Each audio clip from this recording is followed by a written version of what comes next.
Salamat gid. Salamat gid Mayor Leonardia sa imong pagka-introduction kag sa imong imbitasyon nga magkaryo ko sa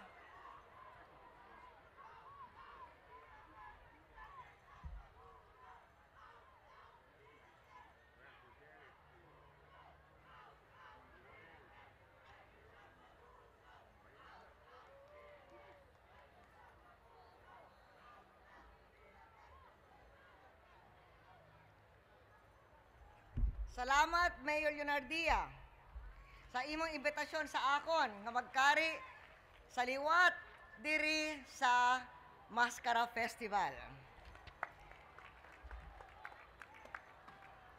Sa atong Congressman Monico Pentabella, sa Governor sa probinsya sa Negros Occidental, Governor Saico, kay Congressman Kako Lacson, ang mga opisyal sa Bacolod City, ang tanan mga opisyal sa kabilugang Negros Occidental, mga pumuluyo, mayong aga sa inyong tanan, kag malipayon nga Mascara Festival.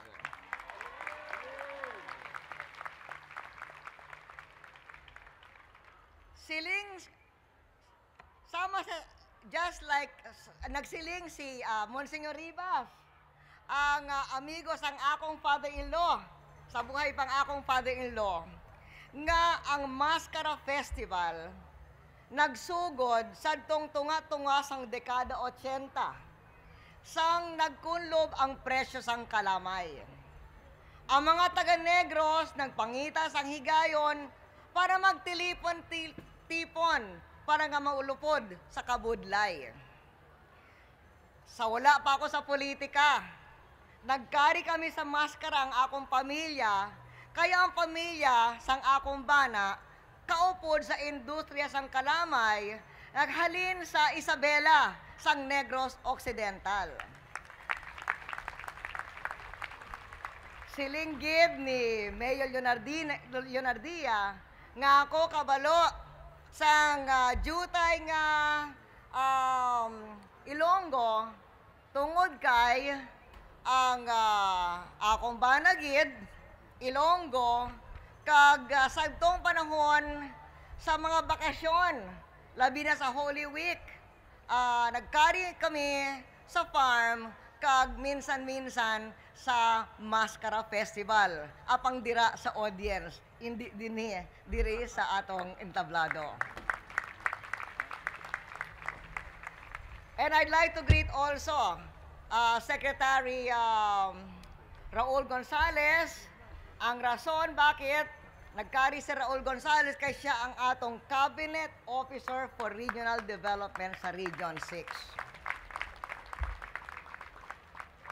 Nagsiling ako sa among experience, sa among storya, sa akong pamilya, diri sa Bacolod, kag sa Negros Occidental, tungod gusto ko nga kabalo ninyo, nga kabalo ko ang sitwasyon sang industriya sang kalamay.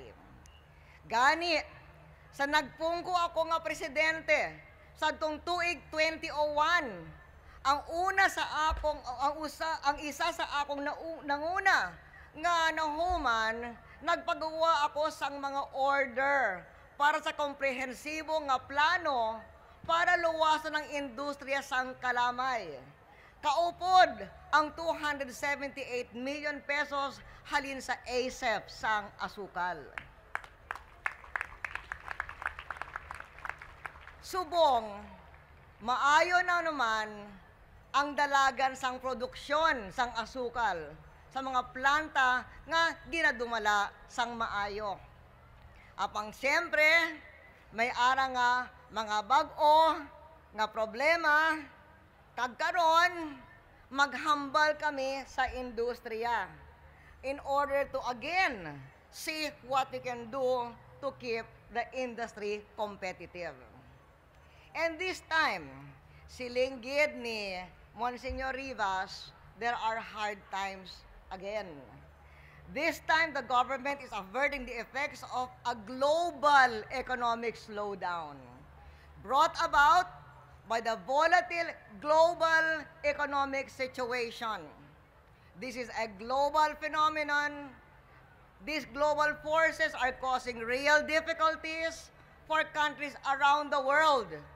We have been working hard on all fronts to manage inflationary pressures, provide a safety net to those hit hardest by these global developments, and deliver the growth that will continue to generate jobs and the tax revenues we need to invest in our nation's future.